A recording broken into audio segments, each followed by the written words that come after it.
Good, everyone. Welcome back to another episode of the Cup Man Podcast with your boy, Austin Cardish. Hey, listen, we got a lot of sports to talk about. And hey, listen, the first topic we're going to talk about obviously has to be football. You know, it's back. Preseason or not, it's back. And I can't be any more excited, man. I'll tell you what, football is just something like I've grown to love over the years. And hey, I'm excited right now. And this week, we get the Steelers finally back. So life just gets better and better, man. But yeah, anyway, let's get on to the topics we're going to talk about first. Obviously, like I said, the football topic. We're going to talk about the Cardinals, Panthers, and a walk-off touchdown in the Hall of Fame game. It did not disappoint. And for a preseason game, it was pretty damn good. I'm not going to lie. And then we got everything from, the UFC. You got Islam versus Ian Garry this weekend, which, should be a really good fight, depending on, how the fighters come into it. Obviously, Islam's wanting to wrestle and control the fight. Obviously, Ian Gary's probably wanting to stand up a little more. But we'll see how his takedown defense is, because Islam's a dog when it comes to takedowns. So we'll get into that, as well as other topics in football and sports and whatnot. A little golf. We're going to get in some golf and some topics on golf that, I think everybody can agree upon, But as well as the Reds, who've been weird. They've been weird since the trade deadline. And we'll get into that. But, yeah, let's get into it, man. Like I said, we're going to start off with the walk-off touchdown in the Hall of Fame game. Hey, this is kind of a high-scoring game for a preseason game. And both quarterbacks, backups, I might add, Carson Beck, the rookie, and the rookie Haynes King, I should say. Listen, Carson Beck and Haynes King went crazy in this game. Now, like I always say, it's preseason football. But, man, Carson Beck's looking like he could compete for a starting job this preseason. And Jacoby Brissett better bring his big boy britches. I'll tell you what. And King, man, college career, he ran a lot. And what's he doing this preseason game? He goes on and he rushes for the walk-off touchdown to give Carolina the win over the Cardinals.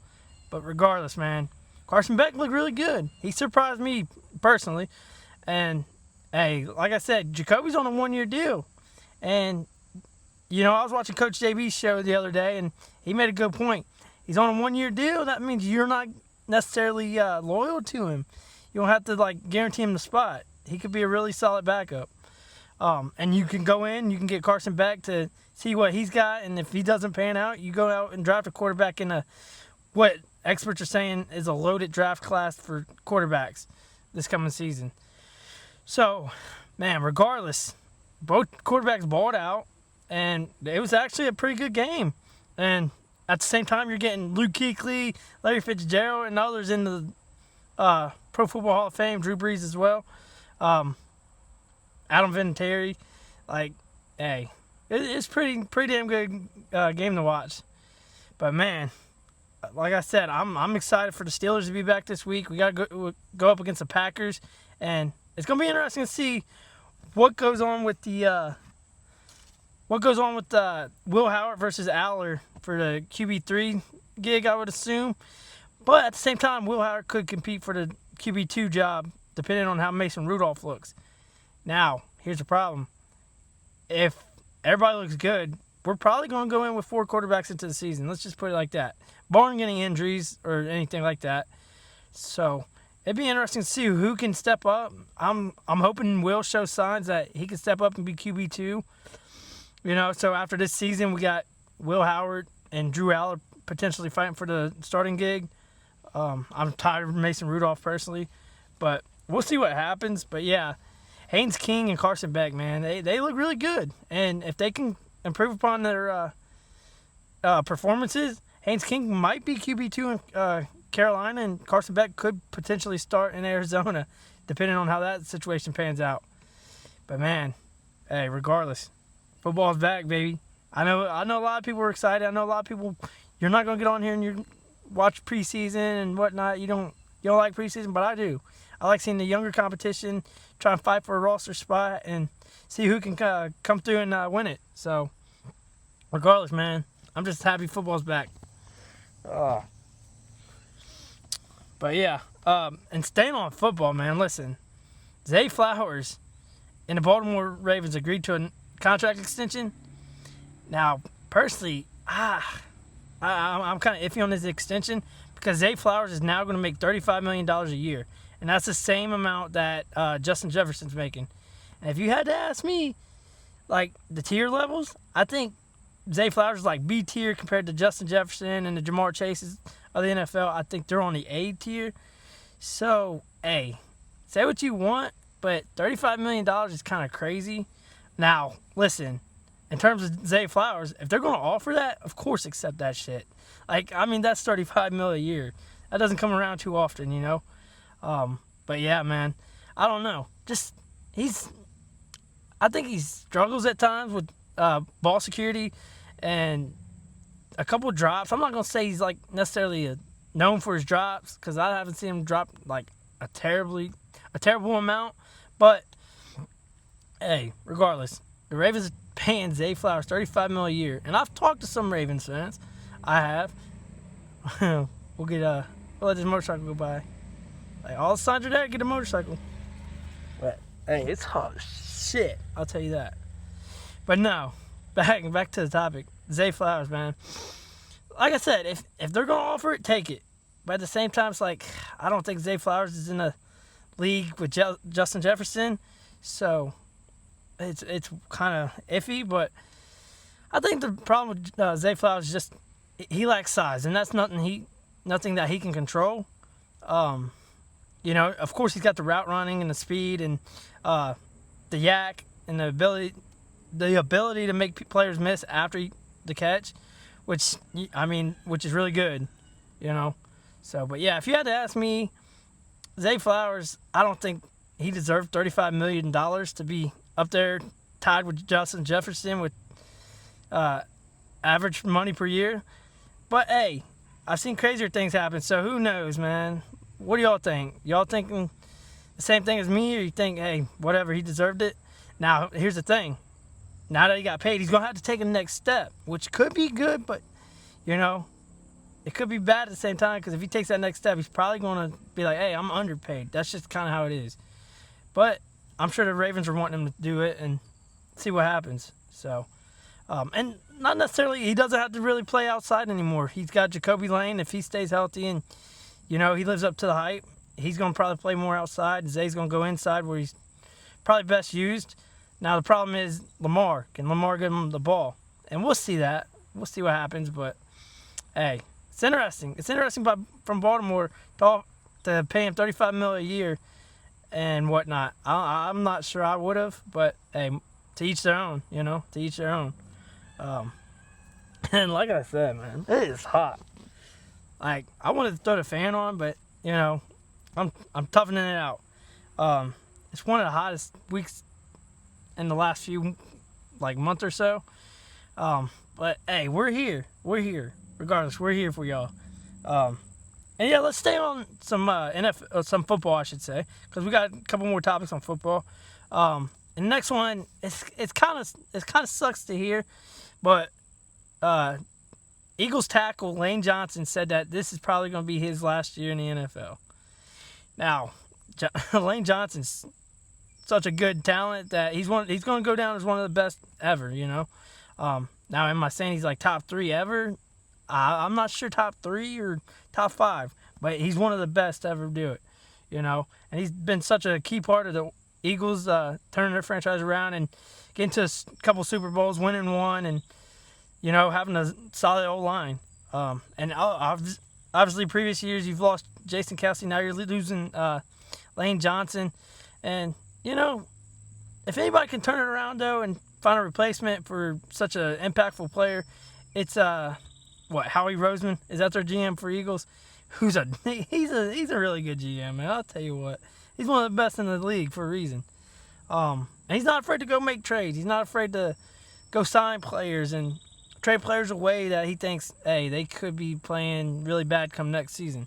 So, props to that Howie if that's who it is, you know. But, Yeah, it sucks to see someone like Lane Johnson retire. Obviously, age, comes part of the game, and when you don't think you can keep up anymore, you kind of tip your cap and walk off into the sunset. But yeah, future Hall of Famer. Let's just hands down. It's not even a discussion. He's a Hall of Famer, and he's got it. He got a ring, so I'm sure he's happy with that. And maybe they could try and fight for one more before he goes out. But we'll see.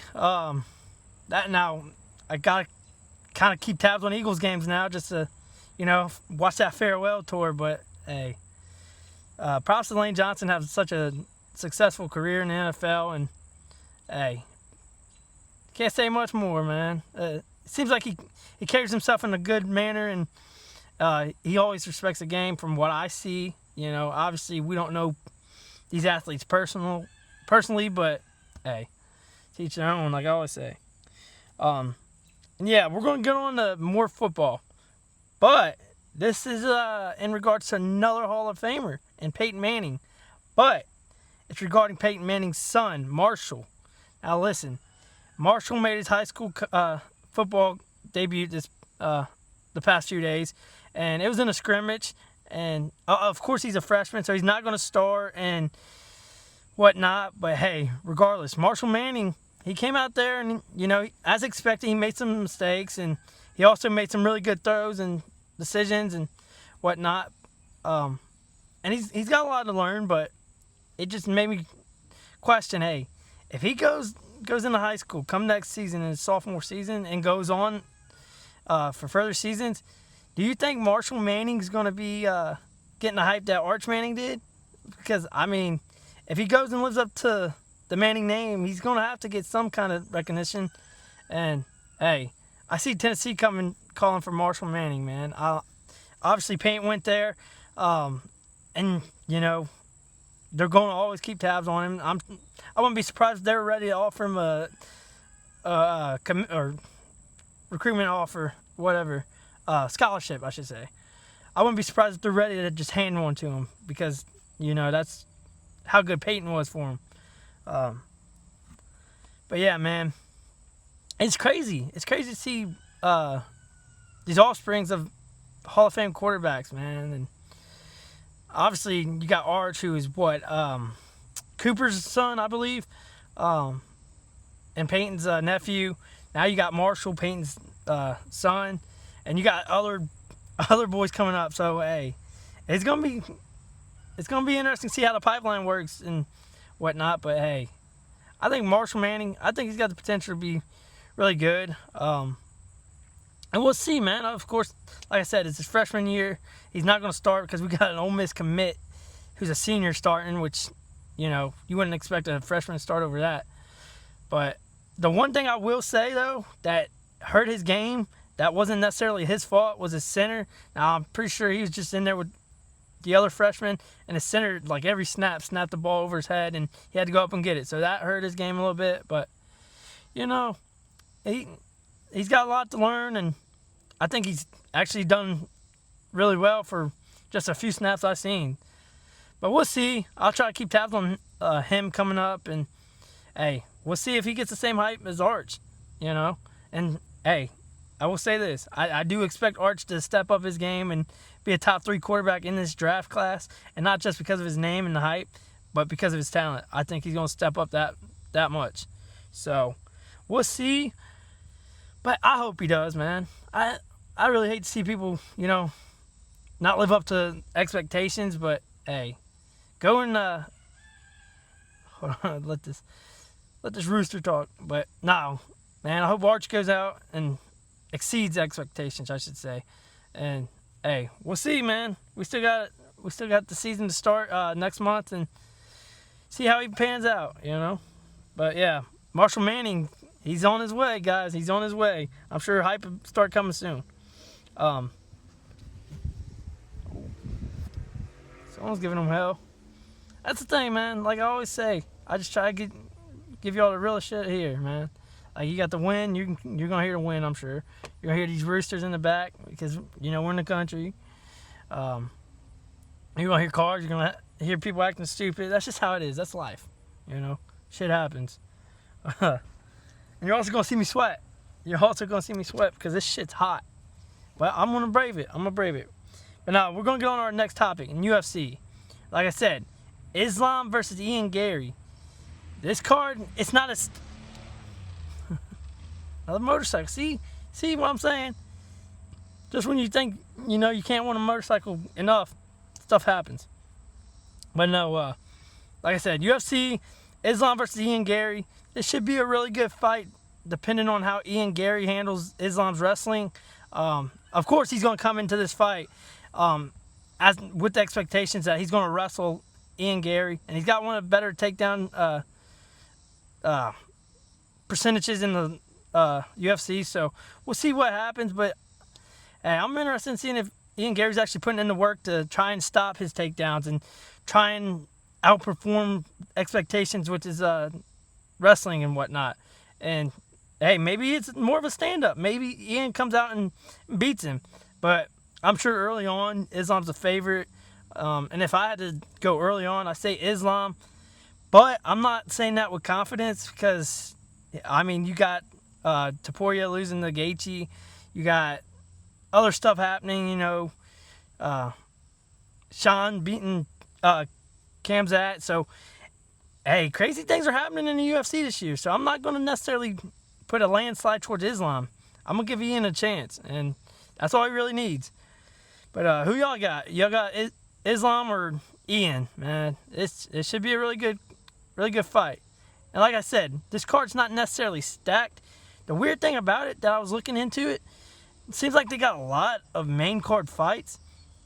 And now I don't know if that's just kind of how it is on Google and the prelims weren't ordered right or whatnot, but it seems like we only got like one or two prelim fights and like one early prelim fight. So I don't know. I'm assuming it's ordered weirdly. But now the other fight that I'm going to be looking into is Mackenzie Dern versus Gillian Robertson. Now Mackenzie Dern's an absolute monster. Like, she's fine too. But she's going to go in there. She's not afraid to wrestle, and she's not afraid to stand and bang. And, hey, you bust her open, she's probably going to come at you twice as hard as, the start of the fight. So, hey, it should be a good one regardless. Now, I don't know who Gillian Robertson necessarily is, but I'm not going to just go in there and say, hey, 100% Mackenzie, because, hey, regardless if I don't know the name, some of y'all might know the name, and she might be really fucking good, But, yeah, Mackenzie Dern, I'm going to watch that one. She should have the advantage in the early favorite, but, crazier things have happened, like I always say. And that's kind of only two on this card that I'm really looking forward to. Obviously, I'm going to watch the other ones and go from there. And then there's another fight card that I'm going to talk about later on, but Tommy's going to be on it September 12th, I believe. Another motorcycle, see? But no, Tommy McMillan's going to be on the Noche or something like that card. It's Rodriguez versus somebody, and we'll talk about that later on. We'll get all the fights that, I'm looking forward to and all of that, but it's an absolutely stacked card. I know Dan Ige was on that card. Who else was on that card? There's a lot. There's a lot, but hey, like I said, I'll talk about it more when we get to it, and it's going to be a banger. So, looking forward to some UFC here this weekend and then in the future. Obviously, I'm a UFC fan, man. So, hey, had to talk about some UFC. But now we're going to get on to our next topic, and it's the Reds. The Reds did what I didn't want them to do, and they kind of stayed put. Now they made two trades. They traded Caleb Ferguson to the Cardinals, and they traded Nathaniel Lowe, I should say, to the Indians or Guardians. My bad. I don't even care. It's the Indians, bro. Just change it back and give them the respect. Like, for real. But no, Nathaniel Lowe's to the Guardians. And like I said, Caleb Ferguson's to the Cardinals, which is weird because it's a divisional rival, so I don't necessarily like that. But that's all they really did. I wanted them to trade Singer. They didn't trade Singer in the last game. He came out and he pitched 6 innings, right? Their thing is, he can pitch 6 innings. But it seems like every game he's going to give up 3 runs. And if our bats can't, get 2 runs, why the hell would you be comfortable giving up 3 runs? So it's hit or miss. But no, we've won a lot of games since the deadline until we ran into the Nationals, which they suck. But they somehow swept us. I don't get that one, and I won't. So that one, that kind of hurts you, and that's kind of basically what I was talking about. The Reds are not good enough to compete if they make the postseason. So I don't know why they didn't shop Singer, And now they're trying to talk about arbitration. Like, no, let him walk, guys, and let him walk. Now the problem is they're going to definitely try and go get him now because Hunter Green got hurt once more. And he had a partial UCL tear that shuts his season down for the rest of this season and most of next season with surgery. Like, man, I don't know what's going on with Hunter, man. Now, obviously, he can't control it, really. He's just going out there trying to throw the ball as hard as he can and try and move it however he can and, get batters out. But regardless, man, he's dealt with some injuries the last few years, and I know a lot of people want him gone, but hey, when he's good, he's good, And thank God we have Chase Burns to step up and take that ace role. And like I said, they're probably going to re-sign Singer now. Now, the question mark is Tyler Stevenson. What are you going to do with Tyler? Because he's going to be a free agent at season's end, and are you going to just let him walk for nothing? Like, that's the thing. Now, they tried talking like the Yankees had interest, and it didn't seem like the Yankees even called. So I don't know what happened there, but hey, man, we kept Singer, we kept Stevenson, and Stevenson probably leaves after this season if we don't, sign him. So I don't know what's going to go down. It's the Reds. You never know. And they said they're looking forward to 2027. But when you go into free agency, are you going to try and re-sign Tyler Stevenson, Brady Singer, and that's it? Because I can see the Reds doing that. But yeah, man, it's crazy. But the one bright spot with the Reds, and the last little thing that I'm going to talk about with the Reds, is Sal Stewart, man. He's continuing to build on his strong rookie season. He ended up the other night hitting his 25th homer, and he's just raking. Got like 84 RBIs, leads rookies and homers, RBIs, and other things. And I know y'all talk about how his WAR's kind of down. But hey, when he's playing first, second, third, and he's all over the place, his glove's going to hurt, obviously. He can't necessarily dial it in at one position, bro. But yeah, he does look really good. And he would be my favorite. And maybe that's me being biased, but Sal Stewart to win Rookie of the Year, I think he deserves it, man. Kid plays really, really tough ball. He's dealt with a couple injuries. They were minor, but he still fought through them. And yeah, he's had a hell of a rookie campaign, and it's going to be hard to argue that he doesn't deserve Rookie of the Year. But like I say all the time, I'm sure they'll find a way to screw the Reds over in that regard. But yeah, it's kind of what it is. What it is, But I'm happy that Sal Stewart's on the Reds. I will say that. Now, our next topic is going to be about golf. Now, on previous episodes, I've stated that I work at a golf course, right? We're always mowing and making sure the course is nice and bunkers are nice and whatnot. But the one perk about being able to work on a golf course is seeing some of the golfers there. Of course, you got your bad golfers and your really bad golfers, but then you got some people that kind of surprise you. And some of these older guys at the golf course, man, hey, they can play. They can play. I'm telling you what. Now, I don't know if it's just over the years you played so much that you got used to it and made your adjustments, but hey, man, some of these old guys on the golf course, they can really go out there and ball. I'll tell you what. And hey, there's one guy on the golf course where I work. He can only swing with like one arm, and he's, for someone who's swinging with one arm, he's pretty decent. So obviously you got some talent on the golf course. It's like, are they going to go to the PGA Tour? No, but hey, just looking at him, it's like, damn, you might be able to win a scramble or two if you actually got into them. So hey, props to these older guys, man, going out there and swinging the clubs and hey, embarrassing their friends with how good they play compared to them, I guess. But no, another thing with, you see the perks of working on the golf course is the many generations and different like backgrounds. You got women out here just out there having fun. You got some taking it serious, some not. You got younger generations. You got like the grandfather out there with his son, and then he's got his little son, and just generations out there having fun, and it's cool to see, man. And you even got like high school tournaments going on, and getting to see kids that like they're trying to compete while in high school, like any other sport in school, And hey, with college offering scholarships for golf, go out there and play, man. That's like, if that's what y'all's wanting to do, you younger generations, go out there and take it serious, man. Maybe something comes from it. But yeah, man, some of these players are really good at golf. I'll tell you what. Like I said, it has its perks working there, And like I said, you get to see some bad, but hey, when you see good golfers, you just gotta stop and kind of admire like some of the game they have, But yeah, like I said, your younger generations, if you're into golf and you're just out there having fun, hey, take it a little more serious and get into it with school if you don't.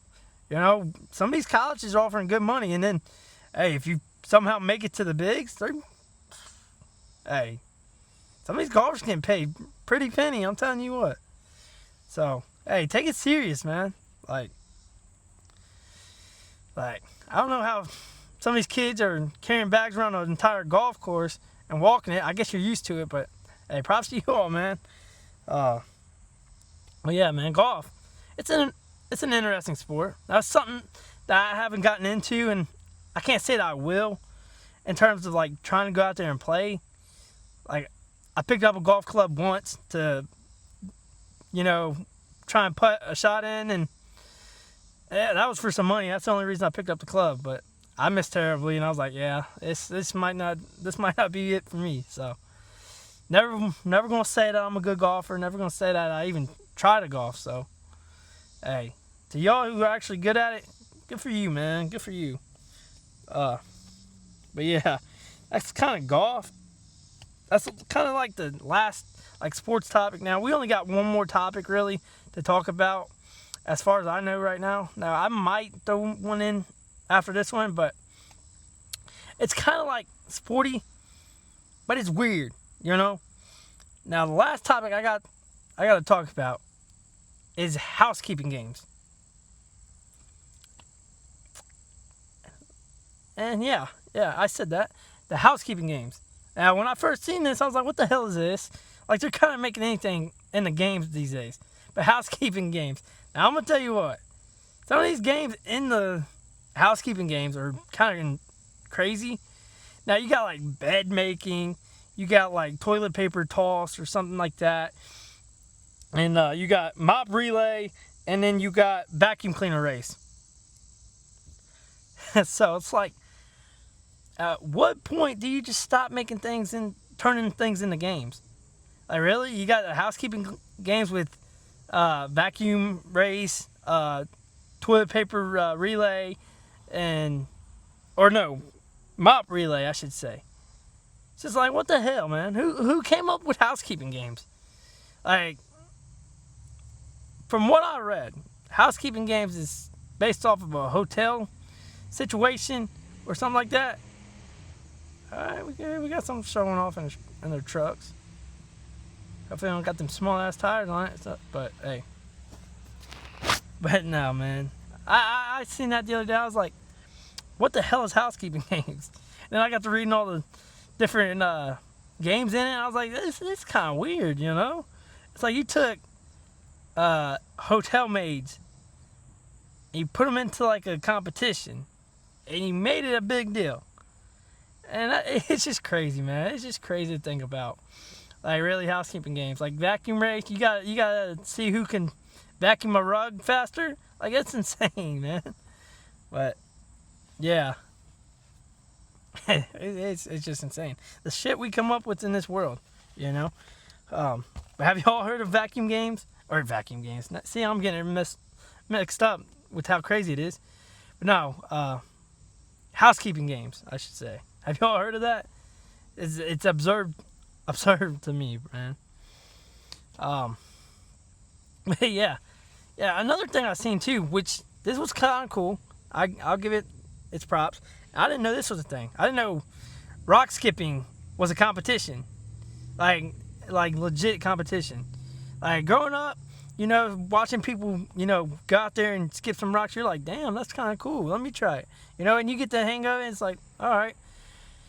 But yeah, I never thought in a million years that we'd have games with housekeeping and then rock skipping, which, like I said, rock skipping, that could be interesting. It's like, sign me up. Where do I bet? But nah, I'm not a degenerate gambler or anything. At least I don't want to admit it, But yeah, like I said, it's fucking hot. It is hot, guys. Listen, I went to Oklahoma one time, and that shit was dry heat. Never again. Like, nah. But yeah, this shit, it's hot, but yeah, this does not compete with Oklahoma. So, if you live in Oklahoma, props to you. Props to you for dealing with that. I don't know how the hell you do it, but props to you. But yeah, man.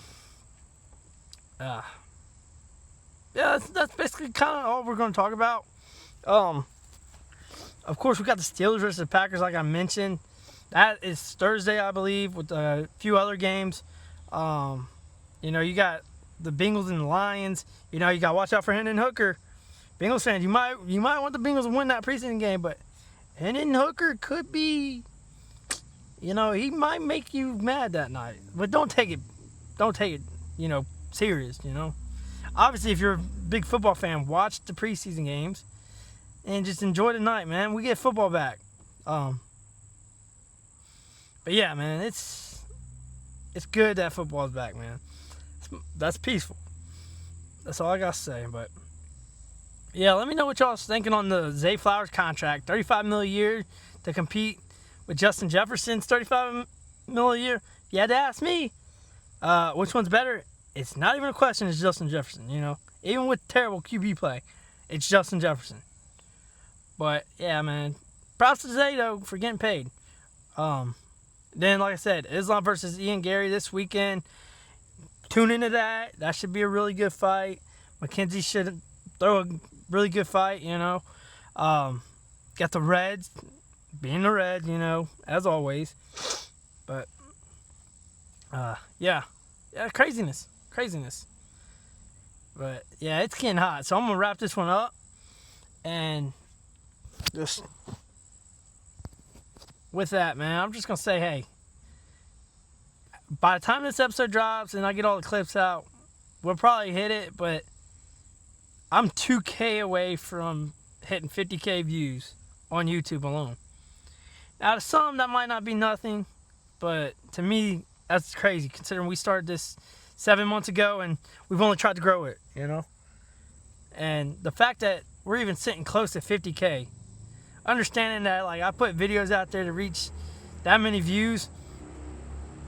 There's another motorcycle. Damn it, man. Like, I'm still trying to get my colors going. Chill out. But, no, man. Side note. But, yeah. The fact that I'm almost there with 50K views is insane. It just shows, like, we're growing, We're going to continue to grow and see what is in store for the future and whatnot and future episodes. But, like I always say, if you have anything that you think might help the podcast, where I could, change something up that might help, or, a topic that I might be able to talk about, let me know, I'm obviously open to anything, and if I like it, and I think it fits, I'll throw it in here and whatnot. Now, I've had suggestions thrown at me, and I've used them, like the timestamps. That was a good one. And I used that, and it seems like people like that, so yeah, I'm always open to trying to improve the podcast and going from there, man. But yeah, sorry I sweated this whole damn episode. It's hot, and I was gonna have the fan on, but I realized in other clips that it was in the background. Now, if it gets any hotter, I'm gonna have to. That's just what it is. And that's just being it. That's real, you know. But yeah, thank y'all for tuning in, man, and it means the world, man. I'm telling you what, I'm hoping I could forever stay humble. You know, I know some people let, you know, the views and the follows and whatnot get to their head, and I don't want to be that kind of person personally. So, you know, we're gonna try to stay as humble as possible, and you know, enjoy the time to be, you know, and see what's in store. But yeah, we'll try to drop another episode. I don't know. This is gonna go early on in this week. I don't know if I'm gonna drop another one this week or not. Probably not, because we're gonna have to recap the fights and, you know, the Steelers game obviously and whatnot. But hey, regardless, we're dropping one, man. And thank y'all for tuning in to another episode. If you like this one, as always, it's completely free to subscribe to the channel for future episodes. Like the episode, and hey, leave a comment. Any suggestions, I'm open to, you know. So, but yeah, man, thank y'all for just tuning in and viewing these, man. I appreciate it, and we'll see what the future holds. With that, I'd like to say, hey, y'all stay safe, stay cool in this weather, and have a good week. And hey, watch UFC, watch the Steelers. We got football back. So, but yeah, with that, I'm gonna say thank y'all for tuning in for another episode, and we'll see what happens come next episode. But thank you. Peace.